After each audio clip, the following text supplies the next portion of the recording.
नमस्कार देवी और सज्जनों। मेरी बेटी जीविका, जो कि केवल 7 साल की है, मेरे पास एक दिन आई और कहने लगी, डैडा, क्या आप मुझे शतरंज सिखाएंगे? मैंने बोला, हाँ, क्यों नहीं। शतरंज के कुछ नियम सिखाने के बाद हम खेलने लगे। खेलते खेलते हमने इसे हर इतवार दोपहरी का एक नियम सा बना लिया था। बट उसके साथ साथ एक नियम यह भी बन गया कि वो हर चेकमेट पाने के बाद रोने लगती। रोते रोते इतनी तेज रोने लगती कि वो मुझे अपने हाथों से मारने भी लगती। मैंने सोचा कि मैं अपनी बेटी को ये कैसे सिखाऊं कि जैसे जीतना जरूरी है वैसे कभी कभी हारना भी जरूरी है।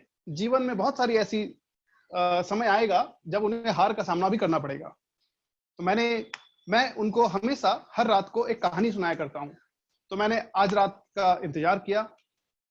वह अपने तकिया लेकर के जब रात को आके मेरे बगल में लेटी, उसने मुझे बड़े प्यार से कहा, डैडा, कहानी। मैंने बोला, अच्छा ठीक है। मैं आपको कहानी सुनाऊंगा आज एक 16 साल के लड़के के बारे में। वह लड़का जो बहुत ही कम उम्र में भारतीय क्रिकेट टीम में उसने अपनी जगह बनाई। जगह बनाने के साथ साथ वो आगे जाके विश्व का सबसे सर्वश्रेष्ठ बल्लेबाज भी बना।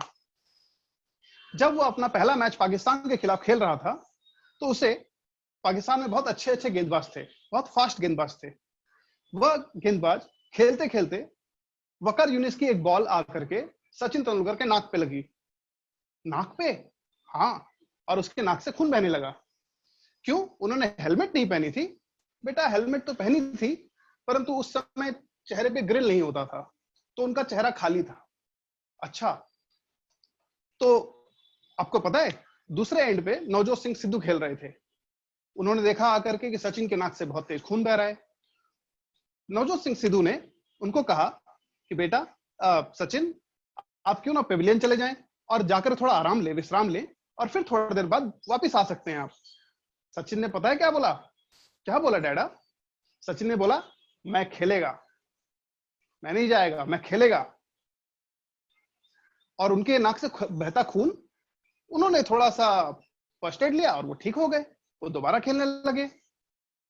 मेरी और खेलते खेलते उन्होंने एक बहुत ही अच्छी पारी खेली और भारत को वो मैच बचाने में सहायक किया। इस तरह से उन्होंने एक बहुत अच्छा योगदान दिया टीम के प्रति। मेरी बातें सुनकर वो अपने किसी एक गहरे ख्याल में खो गई और खोते खोते वो सो गई। अगला इतवार फिर आया। फिर से मैंने उससे पूछा, शतरंज खेलना है? उसने बोला, हाँ। खेलते खेलते वो फिर हार गई। परंतु इस बार मेरा एक्सपीरियंस कुछ अलग था। उसने कहा कि पिताजी, मैं फिर खेलेगा, मैं फिर खेलेगा। यह सुन करके मेरे दिल में मेरा उद्देश्य पूरा होता दिखा। क्योंकि जीवन में हम खेलते खेलते अक्सर हम हार जाएंगे। हम जब तक हारेंगे नहीं तब तक जीतने का महत्व कैसे सीख पाएंगे? यही बात मैं उसे सिखाना चाहता था। आज हमारे देश की स्वतंत्रता दिवस का देश है। हमने ये लड़ाई कितने युगों युगों से लड़ी है और हम कई बार हारे भी हैं, परंतु अंत में जीते हैं। कितनी हार के बाद हमें ये जीत मिली है। यही चीज मैं अपनी बेटी को सिखाना चाहता था और मुझे इस बात की खुशी है कि वह बहुत ही जल्द सीख गई। धन्यवाद।